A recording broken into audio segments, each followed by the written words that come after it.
mas mapahiling sa publiko ang mga natatagong gayon kan protected areas sa Bicol, piglunsar kan Department of Environment and Natural Resources ang virtual ENR photo exhibit kan nakaaging Nobyembre 28. May kanya-kanyang entries ang anom na probinsya sa rehiyon, siring kan Mount Masaraga Watershed Forest Reserve as in Mount Mayon Natural Park sa Albay na parehong mayaman sa flora and fauna species. Sigun sa pamayukan Regional Public Affairs Office kan DNR na si Ansela Wenco, parte kan sa Indang Environment Youth Fest 2023 kung sa insabay na pigsiselebrar ang Environmental Awareness Month, National Clean Air Month, Climate Change Consciousness Week as in National Day for Youth. Apwera sa maipahiling ang kagayunan ng rekursos naturales sa rehiyon, obheto man kan departamento na madugangan ang kaaraman kan publiko asin maging kasaro sa mga nagpoprotekir kan natatagong yaman sa Bicol. Ang ating target audience is yung mga kabataan, yung mga youth, for them to be aware na meron palang mga ganitong mga lugar dito sa Bicol na possibly if they can visit and makikita nila personally before exploring other places in the Philippines.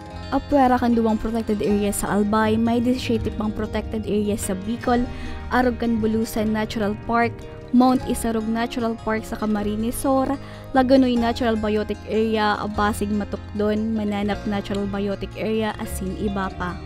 Ito ang mga protected areas natin under Republic Act 9003 or the Solid Waste Management Act. Kailangan natin na pangalagaan yung mga flora and fauna species natin dito. In line with this, kailangan natin na i-make sure na walang mga basura na nandun sa mga areas na ito.